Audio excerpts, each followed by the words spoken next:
Welcome to No Apologies on Beck. I am Lori Hins, your host, and with me tonight, remoting in is Ken Silva, the Epoch Times national security correspondent, and I'm very excited to have him on the program. Very pleased that you could join us here tonight, Ken.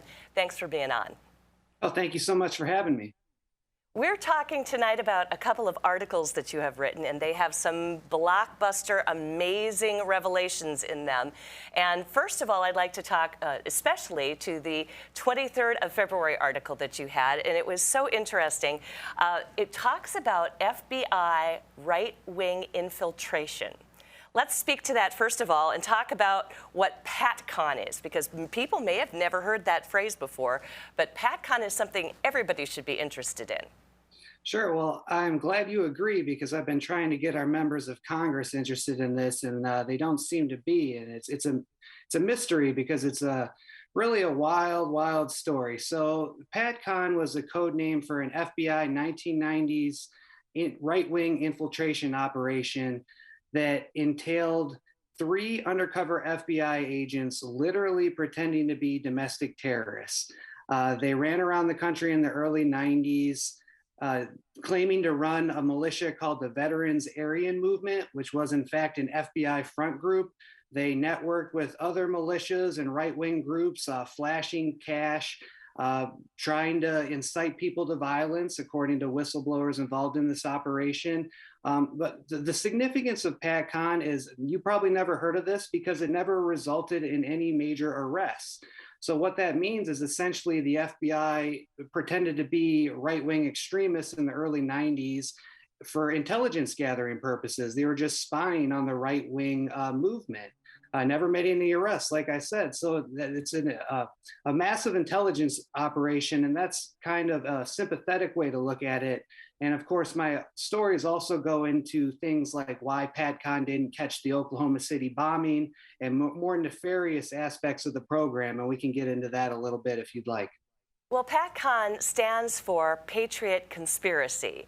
And when you think about it, there's nothing worse than having your own people spied on by your own country. And I think it's amazing that people in Congress aren't interested in this.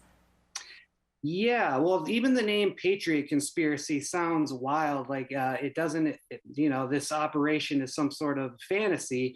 But no, this is in the FBI's own records. That's the acronym they gave it.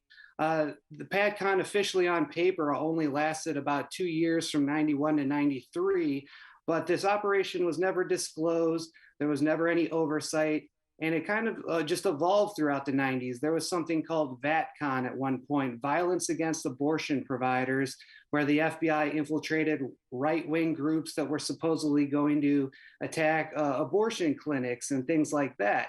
And then more recently, in this supposed plot to capture Michigan's governor in 2020, and with all the controversy of January 6th, there were some militias involved. You might be familiar with one called the 3 Percenters. Mm-hmm. Well, it's come out in the Whitmer kidnapping trial that 3 of those state chapters were run by FBI informants, not undercover agents like what was the case with PATCON. But the similarities are very striking, at least to me. Wow. Now let's talk a little bit about Timothy McVeigh and the Oklahoma City bombing, because we all knew that he was culpable for that, but it seemed like there might have been somebody else, and there was somebody else, I think, also arrested in that case, correct? Yes. So PATCON was disclosed in 2007, and we got a bunch of records describing this intelligence operation, but people said, okay, it ran from 1991 to 93. Maybe the FBI was spying on some groups, but it kind of was relatively innocuous other than the civil liberties violations.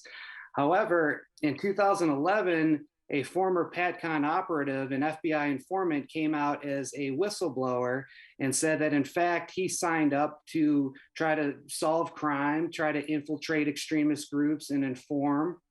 And he came to realize or come to conclude that the FBI's goal was to actually infiltrate these groups and incite them to violence. Now, this same whistleblower says that he saw Timothy McVeigh in 1994, about a year before the Oklahoma City bombing. He says he saw McVeigh with a man named Andy Strassmeyer, nicknamed Andy the German. The significance of Andy the German is that his name appears in CIA records. So stay with me.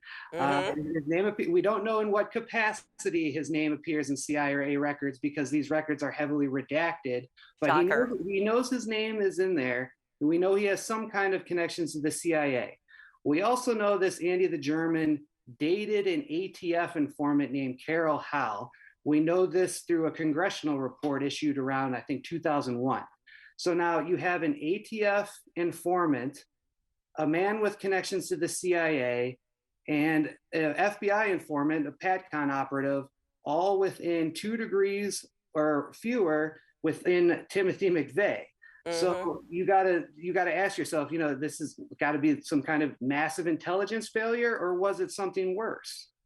Right. That's just so many questions come up there. Now, the other thing was there was a report that said that it was seen that Timothy McVeigh exited the vehicle and 2 people, it sounded like there was an S at the end, like people exited the vehicle, 2 of them. One little letter, the letter S, like exactly. The subjects left the vehicle. This is a really wild development in the story. So originally, they convicted McVeigh based off of the FBI's investigation. They did a state trial for Terry Nichols, who was a minor accomplice to McVeigh, not right. John Doe number 2. He allegedly helped build the bomb. Right. Anyways, during his state trial, it was revealed that the Secret Service had run its own secret investigation into the bombing without the FBI's knowledge. And these Secret Service investigation memos trickled out during the Nichols trials. And one of the memos says that a Secret Service agent watched surveillance footage right before the bombing and saw McVeigh with another person. The FBI freaked out. They said, oh, the Secret Service couldn't have known that. They must have copied some of our records and made mistakes because surveillance footage doesn't even exist. But yes, this is in government's own documents referencing McVeigh with an accomplice. Yeah, that means a whole lot of questions. There's a whole lot of questions there. Now, we've got lots more to talk about because you have 2 of these articles. In your other article, you talk more extensively about the different groups infiltrated and things like that, and so we'll definitely have to go over that here in just a little bit here too. But 7 years later, this case from this Utah attorney is still not finished. It's amazing. Yeah, the PATCON whistleblower who came out in 2011 says he saw McVeigh. He was set to testify about this in 2014. According to the plaintiff, the FBI has intimidated him. He's been off the grid for 7 years, and this whole thing is still under investigation. Eventually, this is going to come out. But yeah, this is all going on as we speak. It's not ancient history.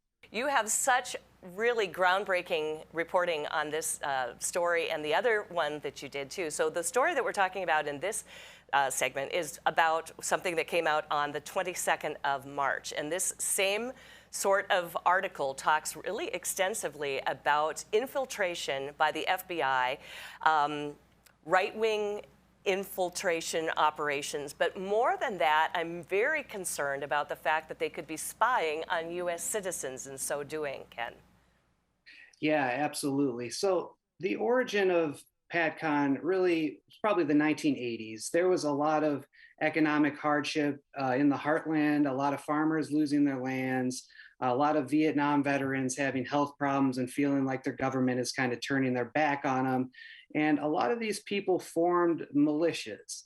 And of course, with that, there was a lot of anti-government rhetoric and maybe even threats against FBI agents and things like that. Extreme rhetoric, for sure. So the FBI launches PATCON. They send in 3 undercover agents pretending to be these white supremacist guys to figure out what's going on.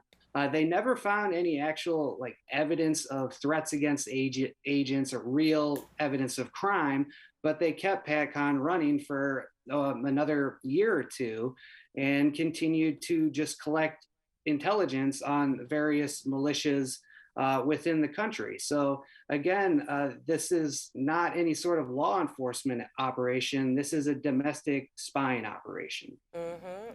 Now, I've heard of the Proud Boys. I've actually even seen the Proud Boys. My husband and I were in Washington, D.C., and we were there for a big march that was on December 12th. And that was before January 6th in 2021. And we saw the Proud Boys, and they were all walking down the street in groups and things. They were very peaceful. But I can imagine that they could be very easily infiltrated by people who come with their story and then are welcomed in. I don't know how well they vet the people that join those groups. Well, it might surprise you to know that the former leader of the Proud Boys was an FBI informant. Do you know the Enrico Torrico guy or something? Oh, yeah. I've heard that name before, yes. Yeah, he's an informant. He's under indictment now, so I really don't know how his trial is going to play out. It's really bizarre. A lot of these guys who were informants are still being indicted, and people have questions. Are they going to spill the beans on what everything's about, or is government going to do something to shut them up and just railroad them and throw them into Gulag real quick and throw away the key? So this is all, a lot of this is going to play out over the next couple of months as these January 6th goes to trial. But yes, the head of the Proud Boys is an informant. So when people float theories that government might have been trying to provoke the conservative movement to violence on January 6th, that's like one stark example is the Proud Boys were run by an informant. The 3%ers militia, I brought that up last segment, but 3 of their state chapters were run by informants. The FBI actually set up 3%ers Facebook pages. So you have FBI informants operating extremist Facebook groups. And now you have all this backlash, Facebook's got to censor people when it's like the FBI was the people doing all this posting about violence in the first place. When you were talking about January 6th, and then you were also talking before that about throwing away the key and the Gulag, we do have people still in jail in Washington, D.C., and nobody can get to them. Even the people who have attempted in Congress to get in there, because it's Muriel Bowser and because it's the city, there are people who are still incarcerated. Yeah, I never want to go into that facility. It seems like a nightmare. I covered a couple last summer, Marjorie Taylor Greene and a couple of the younger Republicans. Right. First of all, they tried to hold a press conference, and some leftist protesters interrupted them and kind of chased off the Congress people who are just trying to ask about how these prisoners are treated. And then the next day they tried to get into the facility, and they were locked out and just totally ignored. And these are our elected officials trying to do oversight, not a political stunt. Among the members were Louis Gohmert, who is a former federal judge, a guy who his job was to inspect prisons to make sure they're safe for the inmates. So your point is well taken. I just worry that there is an infiltration still going on. I worry that though we know that it was only for a couple of years on paper, I'm really concerned that that may still be going on. Is that logical? It's totally logical because PATCON was never exposed. It was only disclosed initially in 2007. The FBI dumped a whole bunch of records. Some researcher requested them. Then that kind of described the intelligence operation. And then this whistleblower from PATCON came out in 2011, and he wanted, as I mentioned last segment, he tried to testify about it in 2014, and allegedly the FBI threatened him and said, you'll end up a homeless Vietnam veteran if you talk about PATCON on the stand. And he's gone off the grid, and the court has actually been investigating these allegations that he was tampered with, witness tampering by the FBI. And yet the case goes nowhere and just languishes 7 years later. And meanwhile, this fellow's in the wind, but he knows so much. It would be great to be able to get a hold of him. I bet you've tried. Yeah, I have tried. It's interesting. Some of his texts, his old phone number appears in certain court records. And I sent him a text. It appears the number is still active because the text is received. But the number, if you call the phone, it goes straight to voicemail. Coincidentally, now that we're talking about January 6th and how this relates, do you know the guy Ray Epps? Yes, I've heard that name also, yes. I tracked him down the same way a couple months ago. So for your viewers or listeners, Ray Epps is a controversial figure. January 5th and 6th, he's seen on camera telling other protesters, we got to go in the Capitol. He's never been charged with which fuels the speculation that he's an informant. Right. Anyways, I did track him down through the same way. I texted his number, even though it went straight to voicemail. And that time he actually texted me back, referred me to his lawyer. And the punchline there is his lawyer is a former FBI agent. So of course. The significance of that is unclear, but it's just like, it's another one of those funny coincidences. Another interesting dead end too, yeah. Isn't that interesting? So your reporting for the Epoch Times is very, very thorough and investigative, and I really enjoyed both your articles. Once again, if you look up, the first article is titled FBI's Operation to Infiltrate Right-Wing Extremist Groups Lies at Center of Transparency Lawsuit. That is from February 23rd. If you go to the Epoch Times and FBI right-wing extremists, you'll probably search and find that one. And then this second article, of course, was PATCON Explored, Records Provide Glimpse of FBI Right-Wing Infiltration Ops.